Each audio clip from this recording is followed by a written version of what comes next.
রমাদান মাসের সওম কখন ফরজ হয়েছে কে বলতে পারবেন? অডিয়েন্সের মধ্যে রমাদান মাসের সওম কত হিজরিতে ফরজ করা হয়েছে? মাশাআল্লাহ। কয়দিন আগে বাংলাদেশে একজন নায়িকা এসেছিল, তার নাম কি? সুবহানাল্লাহ। রমাদান মাসের সওম কত হিজরিতে ফরজ হয়েছে, অথচ আমরা জানি ইসলামের বেসিক পিলারের মধ্যে 5টা পিলার: কালিমা, সালাত, যাকাত, সওম এবং হজ। এই 5টা বেসিক পিলারের একটা হচ্ছে রমাদান। কত হিজরিতে ফরজ হয়েছে আমরা কেউ বলতে পারলাম না। মুহাম্মদ সাল্লাল্লাহু আলাইহি ওয়াসাল্লাম যে সমাজে নবী হয়েছেন, এই সমাজটা অনেকটা এমন ছিল। শিরক ছিল, রিবা ছিল, মাদক ছিল, নারীর অবমাননা ছিল, বেহায়াপনা ছিল, অশ্লীলতা ছিল, দাসপ্রথা ছিল, ব্যভিচার বেশি ছিল, গান বাজনা বাদ্যযন্ত্রের প্রভাব বেশি ছিল, জুয়া ছিল, আপোষে মারামারি, হিংসা, বিদ্বেষ ছিল, রক্তক্ষয়ী দীর্ঘস্থায়ী সংঘাত ছিল। এরকম একটা সমাজের মধ্যে নবী সাল্লাল্লাহু আলাইহি ওয়াসাল্লামকে আল্লাহ পাক নবুয়ত দান করেছেন, এবং নবুয়তটা দান করেছেন রমাদান মাসে, যে মাসে আমাদেরকে সওম রাখতে বলা হয়েছে। রমাদান মাসের মধ্যে একটা রাত আছে, যে রাতের নাম হচ্ছে লাইলাতুল কদর। আমি আশা করি আপনারা সবাই এই সূরাটা জানেন। বা'দা আউযু বিল্লাহি মিনাশ শাইতানির রাজীম, ইন্না আনজালনাহু ফি লাইলাতুল কদর। নিশ্চয়ই আমি কোরআনকে নাজিল করেছি লাইলাতুল কদরে, ভাগ্য রজনীতে। ওয়ামা আদরাকা মা লাইলাতুল কদর। হে নবী মুহাম্মদ সাল্লাল্লাহু আলাইহি ওয়াসাল্লাম, আপনি কি জানেন লাইলাতুল কদর কি জিনিস? লাইলাতুল কদরি খায়রুম মিন আলফি শাহর। লাইলাতুল কদর হচ্ছে 1000 মাসের চাইতে উত্তম। এখানে গাণিতিকভাবে ব্যাখ্যা করতে যাবেন না, 1000 মাস সমান সমান কত বছর হয়, ব্যাপারটা এমন নয়। এখানে আধিক্য বোঝানো হয়েছে। 1000 মাস ইবাদত করলে যে নেকি হয়, এক রাত ইবাদত করলে সে নেকি হয়ে যাবে ইনশাআল্লাহ। এই রাতে কি হয়? স্পেশাল তানাজ্জালুল মালাইকাতু ওয়ার রূহ। এই মাসে আল্লাহর পক্ষ থেকে আল্লাহর ফেরেশতারা নেমে আসেন। কোথায় নেমে আসেন? পৃথিবীতে। তাদের সর্দার হিসেবে থাকেন জিবরাইল আলাইহিস সালাম। তানাজ্জালুল মালাইকাতু ওয়ার রূহু ফিহা বিইذনি রাব্বিহিম। আল্লাহর রবের আদেশে তারা এই কাজটা করেন। মিন কুল্লি আমর, প্রত্যেকটা বিষয়ের ফয়সালা হয় এই রাতে। আপনার আমার তাকদীর লেখা হয়েছে আসমান জমিন সৃষ্টির 50,000 বছর আগে।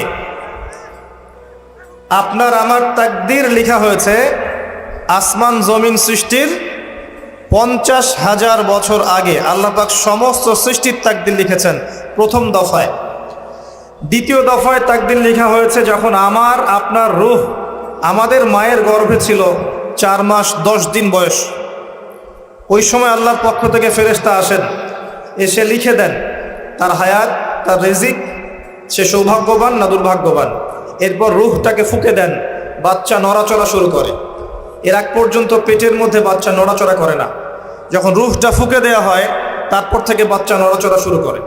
দ্বিতীয় দফায় তাকদীর লেখা হয়। এরপরে তৃতীয় দফা লেখা হয় এই লাইলাতুল কদরে, যে আগামী 1 বছর কি হবে, আপনি কি করবেন, অর্থাৎ 1 বছরের বাজেট প্রণয়ন করা হয় প্রত্যেক লাইলাতুল কদরে। তানাজ্জালুল মালাইকাতু ওয়ার রূহ ফিহা বিইذনি রাব্বিহিম মিন কুল্লি আমর। এই রাতের আরেকটা বৈশিষ্ট্য হচ্ছে সালামুন হিয়া হাত্তা মাতলাইল ফজর। ফজর পর্যন্ত এই রাতে শান্তি শান্তি শান্তি শান্তি প্রশান্তি বজায় থাকে। এই রাতে আপনি যে দোয়া করবেন, যে কোনো দোয়াই করবেন, যদি আপনার রিজিকটা হালাল হয় ইনশাল্লাহ কবুল হয়ে যাবে, যে কোনো দোয়া।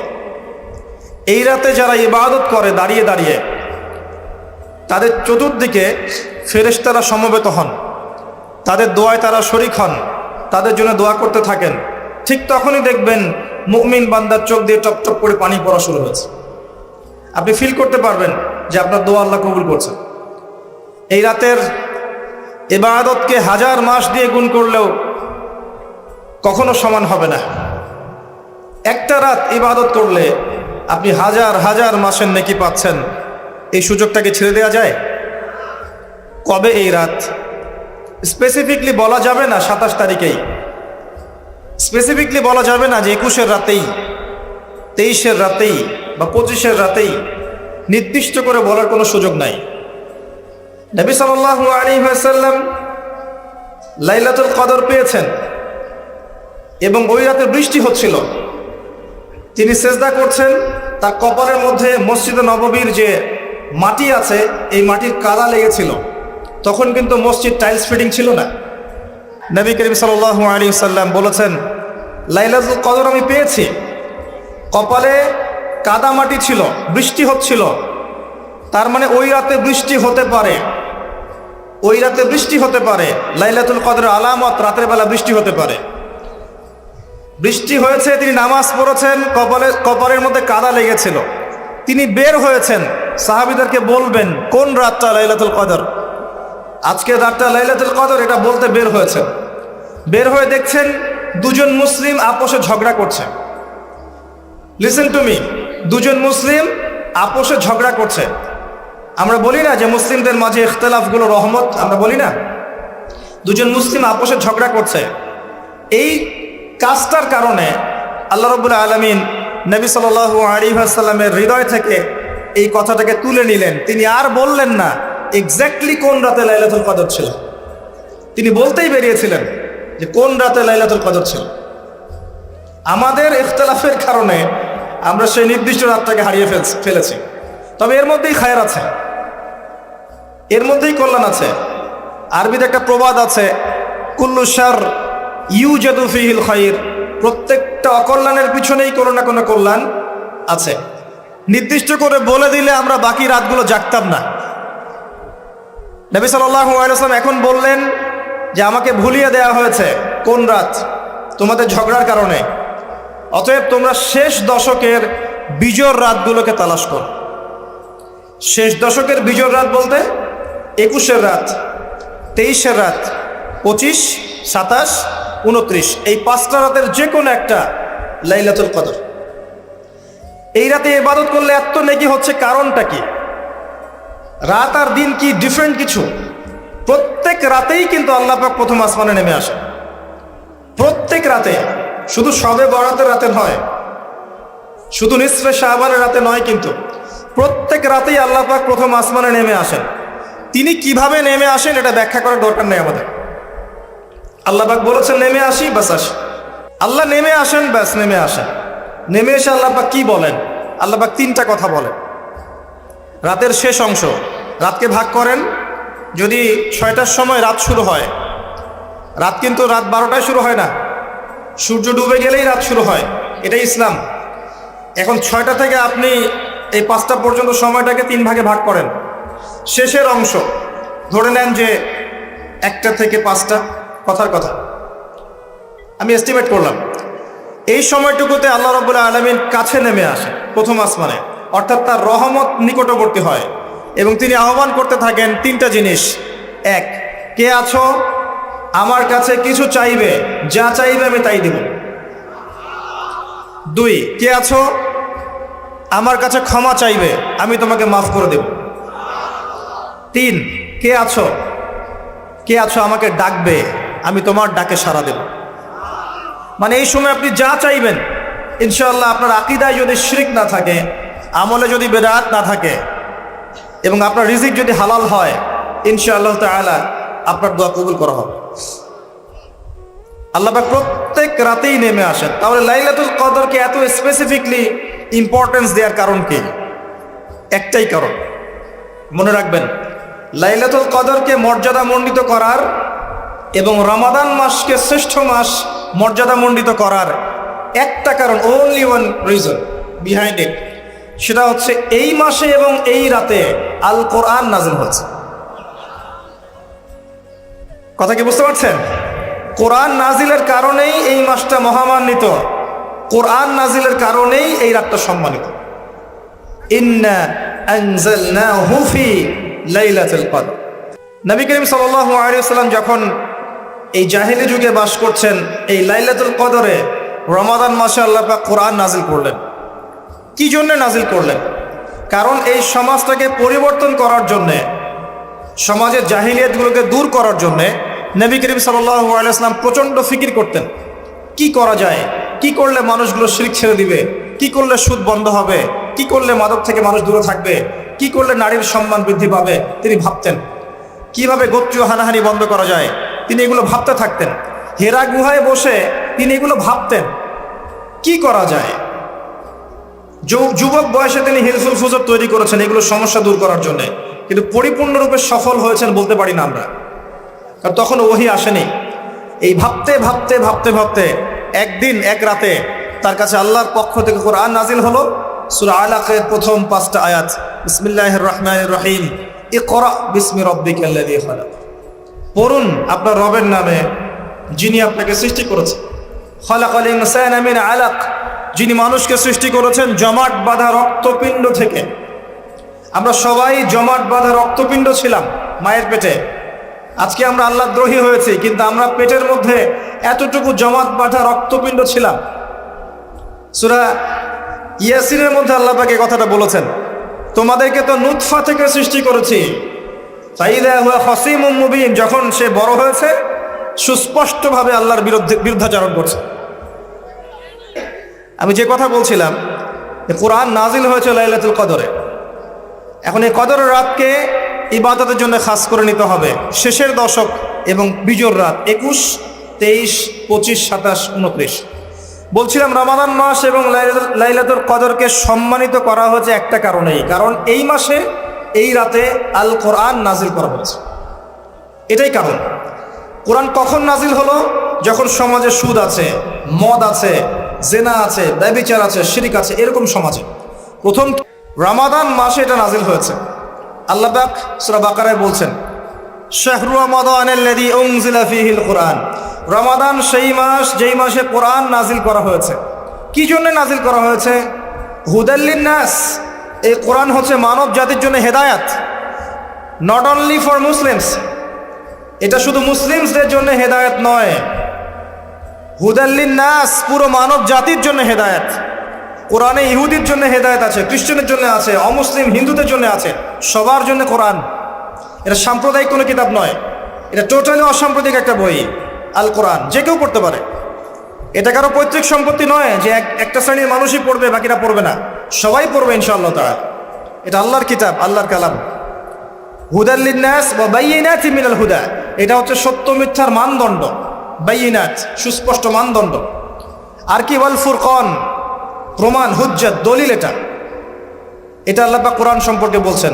আরেকটা জায়গায় চলে যাই, চলেন সূরা নাহাল এর 89 নম্বর আয়াতে চলে যান। আল্লাহ পাক বলছেন, ওয়া নাযালনা আলাইকাল কিতাব, হে নবী আমি আপনার প্রতি এমন একটা কিতাব নাজিল করেছি, অর্থাৎ আল কোরআন। ওয়া নাযালনা আলাইকাল কিতাব তিবয়ানান লিকুল্লি শাই, যেই কিতাবটা প্রত্যেকটা বিষয়ের ব্যাখ্যা। আপনি কি আমার কথা শুনতে পারলেন? আল্লাহ বলছেন কোরআন প্রত্যেকটা বিষয়ের ব্যাখ্যা।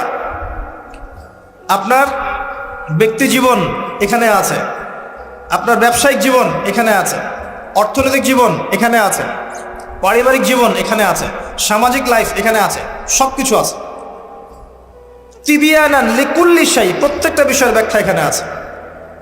তিবিয়ানান লিকুল্লি শাই ওয়া হুদা ওয়া রাহমাতান ওয়া বুশরা লিল মুসলিমিন, এই কোরআন হচ্ছে হেদায়াত এবং রহমত, দয়া। ওয়া বুশরা লিল মুসলিমিন, মুসলিমদের জন্য সুসংবাদ এই কোরআন।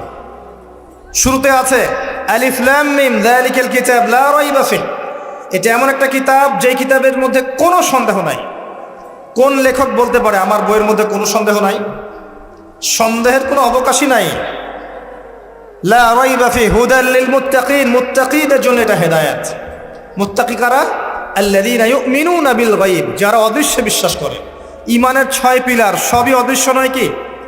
আল্লাহ অদৃশ্য, ফেরেশতা অদৃশ্য, আসমানে আগের কিতাবগুলো দেখি নাই, অদৃশ্য। নবী রাসূলগণ দেখি নাই, অদৃশ্য। পরকাল ওয়াল ইয়াউমিল আখির, ওয়াল ইয়াউমিল আখির দেখি নাই, অদৃশ্য। ওয়াল কদরি খাইরিহি ওয়া শাররিহি, তাকদীর অদৃশ্য। আল্লাযীনা ইউমিনুনা বিল গায়বি, মুত্তাকি তারা যারা গায়েবে বিশ্বাস করে, অদৃশ্যে বিশ্বাস করে। আর এখনকার শিক্ষা দর্শন আমাদেরকে শেখায় পশ্চিমাদের, চোখে যা দেখবো না বিশ্বাস করবো না। হ্যাঁ, তাদের দর্শন এরকম, যুক্তি দিয়ে প্রমাণ করতে পারবেন না, বিশ্বাস করবো না। বৈজ্ঞানিক ব্যাখ্যা দিতে পারবেন না, বিশ্বাস করবো না। সায়েন্টিফিক্যালি প্রুভড হতে হবে, তারপর বিশ্বাস করব। অনেক সময় দেখা যায় মুসলিমরাও এর গোলক ধাঁধায় পড়ে যায় এবং বলে নামাজের উপকারিতার সায়েন্টিফিক ব্যাখ্যা বলেন, তারপর নামাজ পড়বেন। নামাজের সায়েন্টিফিক ব্যাখ্যা লাগবে, তারপর নামাজ পড়বেন? আল্লাহ পাক বলেছেন ইয ক্বালা লাহু রাব্বুহু আসলিম ক্বালা আসলামতু লিরাব্বিল আলামিন। আল্লাহ পাক ইব্রাহিমকে বলেছেন আলাইহিস সালাম আত্মসমর্পণ করো, যখনই বলেছেন তখনই করেছেন। যখনই আল্লাহ পাক বলেছেন আত্মসমর্পণ করো, তিনি বলেছেন আসলামতু লিরাব্বিল আলামিন, আমি আত্মসমর্পণ করলাম। বাচ্চাকে জবাই করো, জিজ্ঞেস করেননি এর পিছনে বিজ্ঞান কি, যুক্তি কি আর দর্শন কি? স্ত্রীকে রেখে আসো ওই জনমানব শূন্য জায়গায়, জিজ্ঞেস করেন নাই কারণ কি, রিজন কি, যুক্তি কি, বিজ্ঞান কি, দর্শন কি? আল্লাহ বলেছেন সামিআনা ওয়া আতা'না, এর নাম ইসলাম। আল্লাহর আদেশ যেখানে এসে যাবে এখানে যুক্তি বিজ্ঞান দর্শনের প্রয়োজন নাই। এই কনসেপ্টে আপনাকে মৌলবাদী হতেই হচ্ছে, কিছু করার নাই, কারণ মৌলিক বিষয় আপনাকে মেনে চলতে হবে। হ্যাঁ, প্রত্যেকটা বিষয়কে আপনি ব্যাখ্যা করতে পারবেন যদি সেই জ্ঞান আপনার কাছে থাকে, কিন্তু যুক্তিবিজ্ঞান দর্শনের সীমাবদ্ধতা আছে, সব কিছুর ব্যাখ্যা করতে পারে না। হতে পারে এই রমাদান আপনার জীবনের শেষ রমাদান। কয়েকটা কাজ আমি বলি। প্রথম কাজ হচ্ছে নিয়াত করতে হবে যে এই রমাজানটাতে আমি আমার সমস্ত গুনাহ মাফ করানোর চেষ্টা করব। কারণ নবী সাল্লাল্লাহু আলাইহি ওয়াসাল্লাম বলেছেন সেই ব্যক্তির জন্য ধ্বংস যে ব্যক্তি রমজান মাসকে পেয়েছে কিন্তু তার গুনাহ মাফ করাতে পারে। কে জানে এটা আমাদের শেষ রমাদান হতে পারে, আল্লাহ না করুক। আমরা দোয়া করি আল্লাহ পাক আমাদেরকে বেশি বেশি রমাদান দান করুক, বেশি বেশি লাইলাতুল কদর দান করুক। প্রথম শুরু হচ্ছে আপনি মাসের বাজার আগে করে ফেলবেন। আমি একটু প্র্যাকটিক্যাল কথা বলবো আর কি। আপনি রমাদান মাসের বাজার এই শাবান মাসে করে ফেলার চেষ্টা করেন, পারলে ঈদের শপিংটাও করে ফেলার চেষ্টা করেন। রমজান মাসে বেশি বাইরে যাবেন এবং টাকা পয়সা নিয়ে গিয়ে স্ত্রী সন্তানের হাতে দিয়ে দিবেন না, যাও বাইরে গিয়ে মার্কেটিং করে আসো, এই ভুলটা করতে যান। নিজে পরিবেশ নষ্ট করবে, রোজার যে আধ্যাত্মিকত্ব নষ্ট হবে, আরো হাজারটা যুবকের চোখের জানা করা প্রয়োজন নাই। আপনি পরিবারের কর্তা, লিস্ট করে ফেলেন, আপনাকে আল্লাহ পাক যতটুকু সামর্থ্য দিয়েছেন মূল জিনিসগুলো কিনে রেখে দেন, আর বাকি টুকটাক বাজার আপনি করবেন। আর যখন বাজারে যাবেন একটা দোয়া পড়বেন, আপনি 10 লক্ষ নেকি পাবেন ইনশাআল্লাহ। কত লক্ষ? 10 লক্ষ। দোয়াটা শিখাচ্ছি। দোয়াটা হচ্ছে লা ইলাহা ইল্লাল্লাহ ওয়াহদাহু লা শারীকা লাহু লাহুল মুলক ওয়া লাহুল হামদ ইউহয়ী ওয়া ইউমীত ওয়া হুয়া হাইয়ুন লা ইয়ামুত বিয়াদিহিল খায়রু কুল্লুহু ওয়া হুয়া আলা কুল্লি শাইইন কাদির। একবার পড়লে 10 লক্ষ নেকি পাবেন বাজারে গিয়ে। কেন পাবেন? কারণ বাজার সবচেয়ে নিকৃষ্ট জায়গা, যেখানে গেলে মানুষ আল্লাহকে স্মরণ করে না। সেখানে গিয়ে আপনি আল্লাহকে স্মরণ করেছেন, এই জন্য আল্লাহ পাক নেকি দিবেন ইনশাআল্লাহ। আসেন, এটা করার পর ঈদের যে শপিংটার কথা বলছি, এটা এই কারণে বলছি, লাস্টের দশকে আমরা ঈদের শপিংয়ে বেশি ব্যস্ত থাকি, এতে করে লাইলাতুল কদরটা আমরা হারিয়ে ফেলি। লাস্টের দশক আমরা হয় ইতেকাফ করব, না হলে বাসায় নামাজ পড়বো, পরিবারবর্গকে নিয়ে রাত জাগবো। পারা যাবে ইনশাআল্লাহ? তারাবির নামাজ তো পড়বোই ইনশাআল্লাহ জামাতে। এবং আপনি 20 পড়েন আর 8 পড়েন, আপনি নামাজের কোয়ালিটিটাকে ভালো করার চেষ্টা করেন, নামাজের কোয়ালিটিটাকে বেস্ট করেন। ধীরে ধীরে তেলাওয়াত করেন, ধীরে ধীরে রুকু সেজদা করেন, নামাজটাকে এনজয় করেন, সময় নিয়ে, টাইম নিয়ে, 2 ঘন্টা সময় লাগুক, 3 ঘন্টা সময় লাগুক, এনজয় করে নামাজ পড়েন। আল্লাহ পাক তৌফিক দান করুন। এরপর শেষ রাতে আবার ওঠেন, পরিবারবর্গকে নিয়ে নামাজে দাঁড়ান, একসাথে জামাত করে নামাজ পড়েন, পরিবারে নফল নামাজ পড়েন, বাসায় বরকত হবে ইনশাআল্লাহ। রাত জাগেন, বেশি বেশি দোয়া করেন, একটু তেলাওয়াত করেন, একটু জিকির করেন, তাসবিহ তাহলিল করেন, রাতটা কাটিয়ে দেন। শেষের দশকে মার্কেটে ঈদের শপিং করতে যায় না। ঈদের খুশি আছে, ঈদের আনন্দ আছে, ঈদে ভালো পোশাক পরবো, সব ঠিক আছে। এই খুশি কাদের জন্যে? কদ আফলাহা মান তাযাক্কা ওয়া যাকারা ইসমা রাব্বিহি ফাসাল্লা। কার জন্য ঈদের খুশি? যে ব্যক্তি রমজান মাসে আত্মশুদ্ধি অর্জন করতে পেরেছে, রোজা রেখেছে, যাকাত দিয়েছে, নামাজ পড়েছে, লাইলাতুল কদরের রাত জেগেছে, তারাবি পড়েছে, ইত্যাদি ইত্যাদি। এই ব্যক্তি আত্মশুদ্ধি অর্জন করেছে, এই ব্যক্তির জন্য ঈদের খুশি। যে রমজান মাসে সিনেমা দেখেছে, সিনেমার শুটিং করেছে, পর্নোগ্রাফি দেখেছে, সুদ খেয়েছে, শিরিক করেছে, বেদাত করেছে, হারাম খেয়েছে, এর জন্য ঈদের খুশি? মানুষকে ঠকিয়েছে, ব্যবসায় মাল কম দিয়েছে, পণ্য মজুত করেছে, ইচ্ছা করে দ্রব্যের দাম বাড়িয়েছে, সরকারকে বিব্রত করেছে, জনগণকে দুর্ভিক্ষের দিকে ঠেলে দিয়েছে, এদের জন্য ঈদের খুশি? কখনো না। ঈদের খুশি তাদের জন্য যারা আত্মশুদ্ধি অর্জন করতে পেরেছে। আল্লাহ পাক বোঝার তৌফিক দান করুন। এটা প্রথম টিপস দিলাম আপনাকে। এবার আসেন, আপনি রমাদানে প্ল্যান করবেন যে আপনার জীবনে বড় বড় পাপগুলো কি কি হয়েছে। এই পাপগুলো যদি মানুষের সাথে জড়িত হয়ে থাকে, আপনি মানুষের সাথে গিয়ে গিয়ে ক্ষমা নিয়ে নেবেন। কারো টাকা নিয়েছেন, দেন নাই, দিয়ে দিবেন। কারো সম্পত্তি পায়, দেন নাই, দিয়ে দিবেন। কারো হকটা নষ্ট করেছেন, গালি দিয়েছেন, গীবত করেছেন বা তহমত দিয়েছেন, অপমান করে ইত্যাদি, ক্ষমা চেয়ে নেবেন। রমাদান মাসে মানুষের হকটা দিয়ে দেন। আল্লাহর কাছে জড়িত যে পাপগুলো আছে এটার জন্য ইস্তেগফার যথেষ্ট। খালি যদি বলেন আস্তাগফিরুল্লাহাল্লাযী লা ইলাহা ইল্লা হুয়াল হাইয়ুল কাইয়্যুম ওয়া আতুবু ইলাইহি, 1 সেকেন্ডের মধ্যে আল্লাহ পাক আপনার সমস্ত পাপকে নেকি দিয়ে পরিবর্তন করে দিবেন ইনশাআল্লাহ। এবার প্র্যাকটিক্যালি যাবেন, সেহরি করবেন। সাহরির মধ্যে বারাকা আছে। সাহরি না করে রোজা রাখাটা উচিত না। সাহরির মধ্যে বারাকা আছে। একটা খেজুর হোক, 1 গ্লাস পানি হোক, আপনি সাহরি করবেন, এর মধ্যে বারাকা আছে। এবং সাহরির সময় এমনভাবে খাবেন না যে এটা আপনার জীবনের শেষ খাওয়া। কথা বুঝতে পারছেন? এত বেশি আইটেম করতে যায় না, এত বেশি ভোগবিলাসী হয়ে গেলে রোজার আধ্যাত্মিকত্ব থাকবে না। সেহরিতে অল্প খান, যদি খেতে হয় পেটের 3 ভাগের 1 ভাগ খান, 1 ভাগ ফাঁকা রাখেন, 1 ভাগ আপনি পানি দিয়ে পূর্ণ করেন। এখনকার কিছু তথাকথিত আশেকা রসুলের মতো হতে যায় না, যাদের ভুঁড়ির জ্বালায় চেয়ারে বসতে পারে না, এই কাজ করতে যায় না। এটা মুসলিমদের শোভা পায় না। আমরা পরিশ্রমী জাতি, কর্মঠ জাতি, আমাদের এসব শোভা পায় না। এটাও শেষ জামানা হাদিসে আছে। কি নাই আসলে, শেষ জামানে এক শ্রেণী মানুষ বের হবে যারা হবে সাকিল, একদম বুড়িওয়ালা, ঠেস দিয়ে বসে থাকবে আরাম করে, এবং বলবে যে কোরআনে যা আছে আমি তাই মানি, হাদিসটা আমি মানি না, ইত্যাদি। আসেন, সাহরির পরে রোজা রেখেছেন, 5 ওয়াক্ত নামাজ জামাতে পড়ার চেষ্টা করেন। খুব সিম্পল জিনিস, খুব বেশি কিছুর দরকার নেই আমাদের। 5 ওয়াক্ত নামাজ আপনি জামাতে পড়ার চেষ্টা করেন। বাসার থেকে ওযু করে বের হবেন, প্রত্যেক পদক্ষেপ হাঁটবেন, আপনার একটা স্টেপে একটা করে গুনাহ মাফ হবে, একটা নেকি লেখা হবে, মর্যাদা বাড়িয়ে দেওয়া হবে।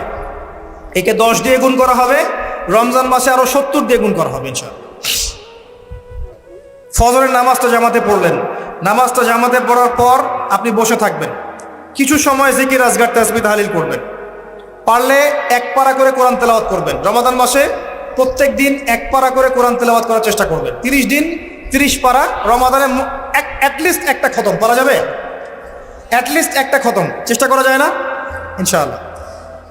ফজরের নামাজ হয়ে গেছে, আপনি কোরআন তেলাওয়াত করেন। 1 পারা পড়তে সময় লাগবে আধা ঘন্টা, 40 মিনিট, কারো 1 ঘন্টা। এরপর সূর্য উঠে যাবে, উঠে গেলে পরে আপনি 2 রাকাত ইশরাকের নামাজ পড়বেন, নামাজটা পড়ে বাসায় যাবেন। আল্লাহর নবী বলছেন সাল্লাল্লাহু আলাইহি ওয়াসাল্লাম, আপনার আমল নামায় একটা কবুল হজ, একটা কবুল উমরার নেকি লেখা হবে ইনশাআল্লাহ। এবার রেস্ট করেন, বাসায় গিয়ে রেস্ট করেন। যখন ঘুমাবেন তখন ঘুমের সুন্নাহগুলো আদায় করেন। সূরা ফালাক নাস ইখলাস পড়েন, ফু দেন, দিয়ে গা মাসাহ করেন, আয়াতুল কুরসি পড়ে ঘুমান, ঘুমের দোয়া পড়ে ঘুমান, ঘুমটাও নেকি হবে ইনশাআল্লাহ। এরপর হয়তো আপনি কাজে যাবেন, চাকরিতে যাবেন বা ব্যবসায় যাবেন, বা আপনি শিক্ষাক্ষেত্রে যাবেন, ইত্যাদি ইত্যাদি। যে ক্ষেত্রেই যান না কেন আপনি মনে রাখবেন আপনি রোজাদার। যে ক্ষেত্রেই যান আপনি মনে রাখবেন আপনি রোজাদার। আমি কারোর সাথে এখন ঝগড়া করতে পারবো না, কারোর সাথে এখন মারামারি করতে পারবো না, আমি কারো গীবত করতে পারবো না, আমি মিথ্যা বলতে পারবো না, আমি মাপে কম দিতে পারবো না, আমি জনগণকে ঠকাতে পারবো না, আমি রোজাদার। এটা মনে রাখবেন। এটা মনে রাখলে পরে দেখবেন ইনশাআল্লাহ তাআলা আপনি আল্লাহকে পাচ্ছেন, আল্লাহর মারিফত পাচ্ছেন। খাচ্ছি না, আল্লাহর ভয় না। পানি পান করছি না, স্ত্রী সহবাস করছি না, কার ভয়ে? আল্লাহর ভয় না। এত কঠিন কাজ করার পরেও রোজার নেকি পাওয়া যাবে না যদি রোজা রাখা অবস্থায় আমি মিথ্যা বলি, মাপে কম দেই, গীবত করি, সুদ খাই, জেনা করি, ইত্যাদি ইত্যাদি। নবী সাল্লাল্লাহু আলাইহি ওয়াসাল্লাম বলেছেন, সেই ব্যক্তির পানাহার ছেড়ে দেয় আল্লাহর কিচ্ছু যায় আসে না, যে ব্যক্তি রোজা রেখে অশ্লীল কাজ করেছে। মা বোনদেরকেও বলবো, রোজা রেখে যদি বেপরদায় চলেন রোজার কোনো দাম নাই। রোজা রেখেও যদি এমন কাপড় পরে চলেন যেই কাপড় পরা না পরা একই কথা। ঢাকা শহরের ফ্যামিলিস্ট মেয়েদের মতো জিন্স আর গেঞ্জি পরে ঘোরেন, রোজা রাখা না রাখা আপনার একই কথা। এটা রোজা হয়নি, উপবাস হয়েছে, উপবাস। ইকোনমিক সেকশন আমরা যারা আছি, আমরা যদি রোজা রেখেও সুদ খাই, আমার রোজা রাখা না রাখা আল্লাহর কিচ্ছু যায় আসে না। আমরা ধর্মীয় ক্ষেত্রে যারা আছি, জানা অনুযায়ী আমল যদি না করি, দিনকে দুনিয়ার স্বার্থে ব্যবহার করি, আমাদের রোজা রাখা না রাখায় কিছু যায় আসে না। আমরা যদি মিথ্যা বলি, অন্যের গীবত করি, অশ্লীল কাজ করি, গার্লফ্রেন্ডের সাথে সময় কাটাই, ওর সাথে কফি খেতে যাই, ডেটিং করতে যাই, এই যে ফেসবুকের মাধ্যমে চ্যাটিংয়ে প্রেম করি, ইউটিউবে অশ্লীল ভিডিও দেখি, পর্নোগ্রাফি দেখি, ইত্যাদি ইত্যাদি, এইসব রোজা রাখা না রাখা আল্লাহর কিচ্ছু যায় আসে। আমি হাত জোর করে বিনতি করছি ভাই, খাওয়া পান করা, স্ত্রী সহবাস ছেড়ে দেওয়ার নাম রোজা নয়, এটার নাম রোজা নয়, এটা একটা অংশ রোজার মাত্র। রোজা রেখে আল্লাহর যাবতীয় হারাম ত্যাগ করলে পরে রোজা হবে ইনশাআল্লাহ। এই কাজগুলো করার চেষ্টা করি, আল্লাহ পাক তৌফিক দান করুন। রোজা রাখা অবস্থায় আপনি বেশি বেশি জিকির করবেন। কি করবেন? সুবহানাল্লাহ পড়বেন, আলহামদুলিল্লাহ পড়বেন, আল্লাহু আকবার পড়বেন, লা ইলাহা ইল্লাল্লাহ পড়বেন, লা হাওলা ওয়ালা কুওয়াতা ইল্লা বিল্লাহ পড়বেন হাসবিয়াল্লাহু ওয়া নি'মাল ওয়াকিল, সুবহানাল্লাহি ওয়া বিহামদিহি আযীম ওয়া বিহামদিহি পড়বেন, আস্তাগফিরুল্লাহ ওয়া আতুবু ইলাইহি, আস্তাগফিরুল্লাহ ওয়া আতুবু ইলাইহি পড়বেন, লা ইলাহা ইল্লাল্লাহ ওয়াহদাহু লা শারীকা লাহু লাহুল মুলকু ওয়া লাহুল হামদু ওয়া হুয়া আলা কুল্লি শাইইন কাদির। পারা যাবে না ইনশাআল্লাহ? বেশি বেশি পড়বেন। আরেকটা কাজ করবেন, প্রতিটা কাজ নবী সাল্লাল্লাহু আলাইহি ওয়াসাল্লামের সুন্নাহ মাফিক করার চেষ্টা করবেন। সুন্নাহ মাফিক, খাচ্ছেন তার সুন্নাহ মাফিক, টয়লেট করছেন তার সুন্নাহ মাফিক, ঘুমাচ্ছেন তার সুন্নাহ মাফিক। সুন্নাহর বইগুলো আছে না বাজারে, কিনে নেবেন, কিনে নিয়ে দেখবেন প্রতিটা কাজ কিভাবে করলে সুন্নাহ হবে। এই কাজগুলো করতে গিয়ে আপনাকে গভর্নমেন্ট বাধা দিবে, বিশ্বের পরাশক্তিরা বাধা দিবে, আপনাকে কি কেউ পিটাবে এগুলো করলে, জেল খাটাবে? এগুলো আমাদের ব্যক্তি স্বার্থের ব্যাপার, ইচ্ছা করলেই করা যায়। এই ইচ্ছাটা আল্লাহ পাক আমাদের অন্তরে জাগ্রত করুন, আমিন। একটা কাজে কথা বলবো, নর্মালি আমরা ফরজগুলোতে বেশি ফোকাস করি, ফরজ ওয়াজিবে। রমজান মাসে সুন্নত মোস্তাহাবেও ফোকাস করতে হবে। রমাদানে একটা নফল আপনাকে ফরজের নেকি দিয়ে দিবে ইনশাল্লাহ, রমাদান একটা সুন্নাহ আপনাকে ফরজের নেকি দিবে ইনশাল্লাহ। তো রমজান মাসে শুধু ফরজ নয়, একটু সুন্নাহ সালাতগুলো, নফল সালাতগুলো একটু বেশি বেশি পড়ার চেষ্টা করি, আল্লাহ পাক তৌফিক দান করুন। স্পেশালি একটা কাজ করার চেষ্টা করতে পারি, ওযু যখন ভেঙে যায়, টয়লেট করলেন ওযু ভেঙে গেল, সাথে সাথে হালকা করে ওযু করে ফেলার চেষ্টা করে, সবসময় পবিত্র থাকার চেষ্টা করে। বেলাল আল হাবাশী নাম শুনেছেন? রাদিয়াল্লাহু আনহু। নবী সাল্লাল্লাহু আলাইহি ওয়াসাল্লাম বলছেন, আমি যখনই জান্নাতে গিয়েছি বেলাল তোমার পায়ের শব্দ শুনেছি। সুবহানাল্লাহ। যেই বেলালকে উত্তপ্ত মরুভূমিতে শুইয়ে নির্যাতন করা হচ্ছে, সেই বেলাল বলছেন আহাদুন আহাদ। সেই বেলাল রাদিয়াল্লাহু আনহুর নামে শানে সূরা নাজিল হচ্ছে, কুল হুয়াল্লাহু আহাদ। ওই বেলাল রাদিয়াল্লাহু আনহুকে নবী সাল্লাল্লাহু আলাইহি ওয়াসাল্লাম বলছেন, যখনই জান্নাতে যাই তোমার পায়ের আওয়াজ শুনি, তুমি কি এমন আমল করো যার কারণে এই মর্যাদা তোমার? বেলাল রাদিয়াল্লাহু আনহু বলছেন, আমি তো স্পেশাল তেমন কোনো আমল করি না, আপনারা যা করেন আমিও তাই করি, তবে আমার যখনই ওযু ভেঙে যায় আমি ওযু করি, আর আমি ওই ওযু দিয়ে 2 রাকাত নামাজ পড়ি। এটাকে তাহিয়াতুল ওযুর নামাজ বলে। রমজান মাসে করার চেষ্টা করি, আল্লাহ পাক তৌফিক দান করুন। আমরা অনেকে মসজিদে যাই, ধাপ করে বসে পড়ি, করি না এই কাজটা? মসজিদে গিয়েছি, ধাপ করে গিয়ে বসে পড়ি। মসজিদে গিয়ে 2 রাকাত নামাজ পড়ে বসা সুন্নত। মিনিমাম 2 রাকাত নামাজ পড়ে বসলে আপনি তাহিয়াতুল মসজিদের নেকি অর্জন করলেন, মসজিদের হকটা আদায় করলেন। ওই জায়গা আপনার জন্য সেজদার সাক্ষী থাকলো, কিয়ামতের মাঠে আপনার পক্ষে সাক্ষী দিবেন ইনশাআল্লাহ। এই সুন্নাহগুলো আমরা চর্চা করার চেষ্টা করি রমজান মাসে। রমজান মাসে দাড়িটা ছেড়ে দেন, দাড়িটা ছেড়ে দেন। এটা একমাত্র ভিজিবল সুন্নাত, দৃশ্যমান সুন্নাত, যেটা আপনার সাথে কবরে যাবে।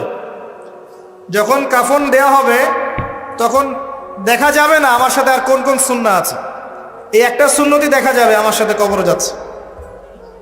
কথা কি বুঝতে পারছেন? আর এটাকে আমরা এখন যত পারি মেয়ে হওয়ার চেষ্টা করছি। নবীজি বলেছিলেন শেষ জামানায় ছেলেরা মেয়েদের পোশাক পরবে আর মেয়েরা ছেলেদের পোশাক পরবে। দেখবেন মেয়েরা এখন ফর্মাল পোশাক পরছে, জিন্সের গেঞ্জি পরে ঘুরছে, আর ছেলেরা ক্লিন শেভ। ছেলেরা মেয়েদের মতো গাল বানাচ্ছে। আর কোন সাইনের জন্য অপেক্ষা করছেন? নবীজি বলেছিলেন উঁচু উঁচু বিল্ডিং নির্মাণের প্রতিযোগিতা করা হবে, একবার এয়ারে ঢাকার কাছাকাছি আসবেন, এয়ারে তো সফর করেছেন আপনারা অনেকেই, যখন এয়ার ফ্লাই করে টেক অফ করে বা ল্যান্ড করে তখন ঢাকার কাছাকাছি, তখন উপর থেকে আপনি ঢাকাকে দেখবেন। কেন বলেছি this is the city of Akhiruzzaman, কেন বলেছি? নবীজি বলেছেন কিয়ামতের দুইটা মেজর সাইন, দুইটার মধ্যে একটা হচ্ছে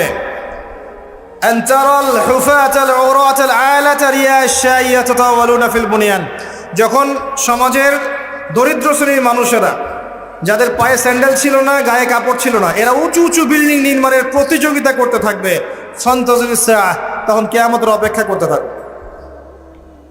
আজকে থেকে 100 বছর আগে ছিল এগুলা? 200 বছর আগে ছিল? সুবহানাল্লাহ। আর কোন সাইনের জন্য অপেক্ষা করছেন? তিনি বলেছেন শেষ জামানায় women will dressed but still they will be naked. মহিলারা কাপড় পরবে, তারপরেও তারা নগ্ন থাকবে।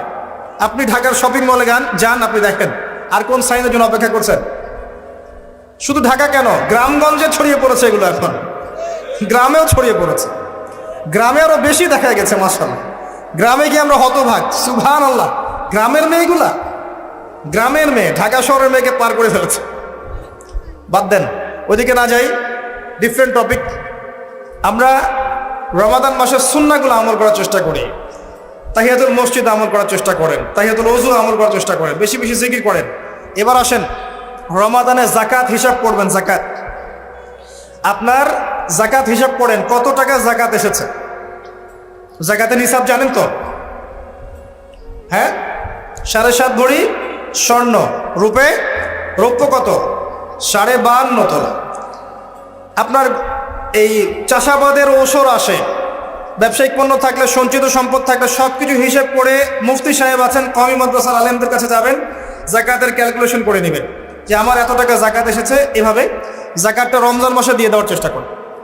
জাকাত যদি আমরা না দেই, একটা শাস্তি শুনে রাখেন, আল্লাহ পাক এই সম্পদগুলোকে একত্রিত করে গলাবেন, গলিয়ে কপালে, গালে আর এই যে পিঠে লেপটে দিবেন, বলেন নাউজুবিল্লাহ। এবং এটা একটা সাপের আকৃতি ধারণ করবে, সাপ গলায় পেঁচানো থাকবে, কপালে দংশন করতে থাকবে, বলবে আমি তোমার মাল 7 ভোগ কর, আমি তোমার মাল 7 ভোগ কর। কবর এটা হবে, আমরা চোখে না দেখলে ওটা সত্য। নবীজি দেখে এসেছে মেরাজের রাতে এগুলা। এরপরে জাকাতের একটা সুবিধা আছে, এটা আমরা বুঝাতে পারি না। জাকাত ইসলামিক ইকোনমিক্সের বেইস। জাকাত ধনীর সম্পদে গরিবের হক। যে গরিবের কাছে টাকা পয়সা নাই, আপনার টাকা ওর হাতে চলে যাবে, ও খেয়ে পরে বাঁচতে পারবে, এটাই জাকাত। বুঝতে পারছি? জাকাতটা না দেন, ও আস্তে আস্তে আস্তে আস্তে আরো দরিদ্র হতে থাকবে। এর উপর আবার সুদ আছে, আবার পেপার মানিও আছে। জাকাতগুলো দিয়ে দেন, আল্লাহর ওয়াস্তে জাকাত দিয়ে। অনেক মুসলিম আছে আমরা নামাজ পড়ে জাকাত দেই না।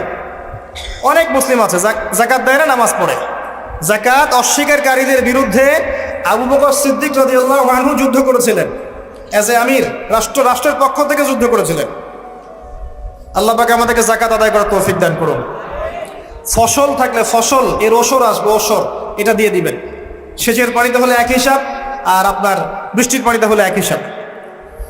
রমজান মাসে বেশি বেশি দান সাদাকা করবেন, বেশি বেশি মানুষকে দান সাদাকা করেন। পণ্যের দাম কমিয়ে দেন, মানুষকে সাদাকা করেন। প্রত্যেকটা দিন 10 টাকা, 20 টাকা, 100 টাকা সাদাকা করতে চেষ্টা করেন। এক একটা সাদাকা 70 গুণ বেড়ে যাবে ইনশাআল্লাহ। আমি আরেকটা নসিহত করব, রমজান মাসে বেশি থেকে বেশি মানুষকে খাওয়ান, বেশি বেশি খাওয়ান, ইফতার করান। আমি বলি মসজিদগুলোতে প্রত্যেক দিন আসর থেকে মাগরিব পর্যন্ত দিনের কথাবার্তা আলোচনা করেন, তালিম করেন। আপনাদের কাছে বই আছে, মুনতাখা হাদিস আছে, ফয়জুল কালাম বই আছে, রিয়াদুস সালেহিন বই আছে, মিশকাত আছে, আলেম আছেন, ইমাম সাহেব আছেন। একটা বিশেষ বিষয় নিয়ে আলোচনা শুরু করেন, মাগরিব পর্যন্ত আলোচনা চলবে, সবাই মিলে ইফতার করেন। একটা ইসলামিক পরিবেশ গড়ে তুলেন, মানুষকে ইফতার করেন, বেশি বেশি ইফতার করেন। আপনার সামর্থ্য থাকলে, সামাজিক যদি পদমর্যাদা থাকে, সমাজের মানুষকে আপনি ইফতার করান, ইফতার পার্টি করে, ইফতার অ্যারেঞ্জমেন্ট করান। পার্টি বলা ঠিক না, আসলে ইফতার মাহফিল বলতে পারি আমরা। ইফতার মাহফিল করেন বেশি বেশি, মানুষকে ইফতার। একজন ব্যক্তিকে ইফতার করালে ওই ব্যক্তির রোজার নেকি আপনি পেয়ে যাবেন ইনশাআল্লাহ। প্রজেক্ট করেন, ইফতারের প্রজেক্ট করেন, মানুষের টাকাগুলো নেন, সংগ্রহ করে গরিবদের মাঝে ইফতার বিলিয়ে দেন। দুটা পদ্ধতি হতে পারে, আমি নিজেও করবো ইনশাআল্লাহ তাআলা। দুটো পদ্ধতি হতে পারে, ডেইলি বেসিসে ইফতার দিতে পারেন, অথবা মাসের বাজার করে দেন। এক মাসে কি কি লাগে, কতটুকু চাল বুট ডাল লাগে লিস্ট করেন, করে একটা ফ্যামিলিতে একটা প্যাকেট পাঠিয়ে দেন। দেখবেন পুরো ফ্যামিলি ইনশাআল্লাহ তাআলা রমজান মাসটা খেয়ে পরে বাঁচতে পারবে। এগুলো আমরা না করলে কারা করবে? অমুসলিমরা করবে। অমুসলিমরা করে করেই তো সবাইকে খ্রিস্টান বানাচ্ছে। কোথায় আছেন আপনি? সমাজ সেবা করে করে তো মানুষের ঈমান আমল হরণ করে ফেলছে, আর আমরা সমাজ সেবা করতে চাচ্ছি না। জি, আমরা গরিব মানুষের পাশে দাঁড়াচ্ছি না, ওরা গিয়ে দাঁড়াচ্ছে। দেখবেন মানুষ বলছে হ্যাঁ এই ধর্ম তো ভালোই, আমি খ্রিস্টান হয়ে যাই। কত মানুষ যে খ্রিস্টান হয়ে যাচ্ছে আপনি জানেন? পরে বুঝবেন যখন আমরা এই যে হাত বাঁধা, পায়ে পা রফুলে ইত্যাদি নিয়ে মারামারি করছি, কে কোন মাযহাব, কে কোন তরিকা, কার কোন ত্রুটি আছে, এগুলো নিয়ে আমরা সোশ্যাল মিডিয়ায় ঘাটাঘাটি করছি। এই সময়গুলোর মধ্যে এগুলো অনেক এগিয়ে গেছে। এরা আরও এসব এই খোরমা জিলাপি নিয়ে মারামারি করতে থাক, দেখবেন আস্তে আস্তে আস্তে আস্তে কোন দিকে চলে যায় পরিস্থিতি। গলার মধ্যে দড়ি দিয়ে ফাঁস লাগানো হয়ে গেছে, খালি টানা বাকি আছে। আরে এখন ঝগড়া করে বেড়াচ্ছে কোন আলেমের কোন সমস্যা। লাহুম কুলুবুন লা ইয়াফকাহুনা বিহা, আল্লাহ পাক বলেছেন সূরা আরাফ 179। রমজান মাসে বেশি বেশি ইফতার করান, বেশি বেশি দান সাদাকা করেন। আর একটা কাজ বলে আমি শেষ করছি, রমজান মাসে পরিবারকে সময় দেন। পরিবারকে সময় দেন, পরিবারের হক আছে আমাদের উপরে। স্ত্রীকে সময় দেন, স্বামীকে সময় দেন, একসাথে ইফতার বানান। একটা পরিবেশ, একটা আনন্দ, একটা উৎসবের আমেজ যেন বিরাজ করে। ছোট ছোট বাচ্চাদেরকে রোজা রাখতে উৎসাহিত করেন। সবাই একসাথে বসে একটা বড় প্লেটে ইফতার করেন। বাচ্চারা যখন বড় হবে তখন বলবে ছোটবেলায় আমরা বাবা মার সাথে এভাবে ইফতার করেছি, সংস্কৃতি লালন করেছি। পারিবারিক হৃদ্যতা চলে আসেন, প্রতিবেশীকে ইফতার পাঠান, প্রতিবেশীকে ইফতার হাদিয়া দেন, মসজিদে একসাথে ইফতার করেন। তারপর রাতের বেলা তাহাজ্জুদে দাঁড়ান, তারাবিতে দাঁড়ান, তারাবির নামাজে ধীর স্থিরভাবে কেরাত পড়েন। ইমাম যাকে নিযুক্ত করবেন তাকে সুললিত কণ্ঠে কোরআন তেলাওয়াত করতে বলবেন, ধীর স্থিরভাবে, তাকে প্রেশার দিবেন না। তার দায়িত্ব নিয়ে নেন। ইমাম হাফেজদের পুরো মাসের দায়িত্ব নেন, তার পরিবারের দায়িত্ব নেন। একটা সম্মানজনক হাদিয়ার ব্যবস্থা করে দিবেন, যাতে করে তারা নিশ্চিন্তে থাকে পুরো মাস, তাকে অন্যদিকে ফোকাস করতে না হয়। অন্য কান্ট্রিতে যখন কোনো সায়েন্টিস্ট থাকে, তার পরিবারের দায়িত্ব পুরো রাষ্ট্র নিয়ে নেয়। সে ঠান্ডা মাথায় গেলে গবেষণা করবে। একই প্রসেস, আপনি আলেম ওলামা ইমাম হাফেজদের দায়িত্ব নিয়ে নেন, তার পরিবারের দায়িত্ব নিয়ে নেন। বা হুজুর আপনি আপনার কাজ করেন, আমরা আপনার পরিবার দেখছি। তাকে আপনি কোরআন তেলাওয়াত করতে দেন, কোরআন হিফজ করবে, মানুষকে কোরআন শেখাবে, তারাবির নামাজ পড়বে, ইমামতি করবে, মানুষকে দার্স দিবে, খুতবা দিবে। আসেন যে মেজর পয়েন্টটা বাকি আছে সেটা বলি। তার আগে এটাও বলি যে ইফতার করার সময় বেশি খাবেন না। যদি আপনি বেশি খান তাহলে আপনি তারাবির নামাজে দাঁড়াতে পারবেন না। আর একটা মেজর কথা, এটা লাস্ট পয়েন্ট, সেটা হচ্ছে এই মাসে কি নাজিল হয়েছে ভাই? কোন কারণে এই মাসটা সম্মানিত? এই মাসে আল্লাহর কিতাবকে সময় দিতে হবে, এই কিতাবকে সময় দিতে হবে। আল্লাহ রাব্বুল আলামিন বলেছেন এই কিতাবের মধ্যে সবকিছুর সমাধান আছে। আল্লাহ পাক বলেছেন এই কিতাবে কোনো সন্দেহ নাই। আল্লাহ পাক বলেছেন এই কিতাব আমাদের জন্য সুসংবাদ এবং শেফা, আরোগ্য, রহমা। এখন একটু বসেন, একটু সময় নেন। এই কিতাব প্রথমত আপনাকে তিলাওয়াত করা শিখতে হবে। রমজান মাস আসার আগেই আপনি তিলাওয়াত করা শিখে ফেলেন। যদি না জানেন, রমজান মাসে পুরো এক মাস তাজবিদ শিখবেন স্থানীয় ইমামের কাছে। পারবেন না? এক মাসের মধ্যে কোরআন তেলাওয়াত শেখা সম্ভব, এক মাসে শেখা সম্ভব। শয়তান আপনাকে তিনটা ধোঁকা দিতে পারে। শয়তান আপনাকে বোঝাতে পারে আপনি অনেক জানি, আমার জানার দরকার নাই। শয়তান বোঝাতে পারে আমার বয়স হয়ে গেছে, আমার দ্বারা হবে না। শয়তান বোঝাতে পারে আমার অনেক সময় পড়ে আছে, পরে শিখে নিব। আল্লাহর ওয়াস্তে শয়তানের ধোকায় পড়বেন না। এই মাসে কোরআন শেখেন। কে জানে আপনি আগামী মাস পান কিনা। কোরআন শিখে নেন, রমজান মাসে তেলাওয়াত করা শিখে নেন। কি পাবেন? কয়েকটা হাদিস বলছি। নবী সাল্লাল্লাহু আলাইহি ওয়াসাল্লাম বলেছেন এই কোরআন আপনার পক্ষে দলিল হবে অথবা বিপক্ষে দলিল হবে। হুজ্জাতুন লাকা ওয়া আলাইক, আপনার জন্য শাফিউল লিআসহাব, এটা সুপারিশকারী হবে আপনার জন্য। প্রত্যেক হরফে আপনি 10টা করে নেকি পাবেন। কোনোদিনও আমি বলি নাই কোরআন তেলাওয়াত করলে নেকি হবে না। এই যে কাটছাট ভিডিও দেখলে আলেম ওলামাও ভুল মেসেজ পায়, এবং দেখা যায় একজন বরেণ্য আলেম হয়েও ভুল কথা বলতে শুরু করে। এই জন্যই বলি এর ক্ষতিকর দিক কত। মূল বিষয় তার নখদর পড়ে নাই, একটা কাটছাট ভিডিও দেখেছে, দেখেই কথা বলা শুরু করল। কিন্তু সে আলেম, তার জানা উচিত কাফা বিল মারই কাযিবান ওয়া হুয়া ইয়াকুল কুল্লামা সামিআ। একজন মানুষের জন্য মিথ্যাবাদী হওয়ার জন্য এতটুকু যথেষ্ট, যা শুনলাম যাচাই বাছাই না করেই প্রচার করলাম। ইয়া আইয়ুহাল্লাযীনা আমানু ইন জাআকুম ফাসিকুম বিনাবাইন ফাতাবায়ানু। কোনো ফাসিক যদি কোনো খবর নিয়ে আসে, সেটা আগে তথ্য যাচাই করো, তারপরে কথা বলো। ইজতানিবু কাসীরাম মিনাজ যন। বেশি বেশি অনুমান থেকে বেঁচে থাকো। ইন্না বা'দা যন্নি ইসম। এগুলো আমরাই ভুলে যাচ্ছি এখন। আমি বলছি বারবার, স্পষ্ট করে বলছি, কোরআন তেলাওয়াত করলে প্রত্যেক হরফে 10টা করে নেকি হবে, এবং কোরআন তেলাওয়াত করলে আপনার জীবনে বরকত আসবে, রিজিকে হায়াতে বরকত আসবে, আপনার কলবে আল্লাহর নূর আসবে ইনশাআল্লাহ তাআলা। কোরআন আপনার পক্ষে সাক্ষী দিবে, আপনার পক্ষে দলিল হবে, হুজ্জা হবে ইনশাআল্লাহ। প্রত্যেক হরফে 10 নাকি। তবে শুধু তিলাওয়াত করলেই আমি কোরআনের অর্থগুলো বুঝতে পারবো না, আর অর্থগুলো না বুঝলে আমি কোরআনে আল্লাহর মৌলিক মেসেজগুলো ধরতে পারবো না। ধরতে না পারলে সেই মেসেজগুলোর উপর আমল করতে পারবো না। এই কারণে কোরআনের অর্থটা বোঝা জরুরি, এর ভাষা শেখা জরুরি, কারণ আদেশ নিষেধ আমাকে মানতে চাইতে হবে। এবং কোরআন গবেষণা করতে হলে অবশ্যই অর্থ জানতে হবে, ভাষা শিখতে হবে, এর তাদাব্বুর তাফাক্কুরে ডুবে যেতে হবে, যেটা শুধুমাত্র তিলাওয়াত করা সম্ভব নয়। এটা বোঝাতে চেয়েছে। এর চেয়ে পরিষ্কার করে কি বলতে পারি বলেন? সুবহানাল্লাহ। আল্লাহ পাক আমাদেরকে বোধ শক্তি দান করুন। আল্লাহর ওয়াস্তে রমজান মাসে ভাই কোরআন তেলাওয়াত বাড়িয়ে দেন। যারা হাফেজ আছেন এই মাসে হিফজ চর্চা করবেন। আমার জন্য দোয়া করেন যেন আমি এই মাসে পুরোটা হিফজ করতে পারি। হিফজ চর্চা না করতে করতে অনেকটা ভুলেই যাচ্ছে। আসলে নবী সাল্লাল্লাহু আলাইহি ওয়াসাল্লাম বলেছেন, চর্চা না করলে কোরআন এত দ্রুত কলব থেকে বের হয়ে যায় যে একটা উটকে যদি ছেড়ে দেন সে যত দ্রুত চলে যাবে। আমাদের জন্য, আমার জন্য দোয়া করবেন যেটা কোরআনের হকটা আদায় করতে পারি। আল্লাহ পাক তৌফিক দান করুন। এবং যারা হাফেজে কোরআন তাদের উচিত আরবি ভাষা এবং সাহিত্য জেনে তাফসিরগুলো পড়ে কোরআনের আয়াতগুলো কিনে একটু গবেষণা করা, আয়াতগুলো বোঝার চেষ্টা করা, আল্লাহ পাক কী বলেছেন কোরআনের মধ্যে বোঝার চেষ্টা করা, এগুলো জনগণকে বোঝানো। এবং এটা বোঝাতে আপনি উগ্র হবেন না, চরমপন্থী হবেন না, আক্রমণাত্মক হবেন না। আমরা কেউ কারো শত্রু নই, আমরা সবাই সবার বন্ধু, সবাই সবার ভাই। আমরা সবাই সবার ভাই, এক উম্মাহ, ওয়ান উম্মাহ নেশন। তাই আমরা কোরআনের মৌলিক মেসেজগুলো যুগোপযোগীভাবে সবার সামনে তুলে ধরবো, উপস্থাপন করব, মানার জন্য ফোর্স করব না। যাকে আল্লাহ পাক হেদায়েত দিবেন সে মানবে ইনশাআল্লাহ।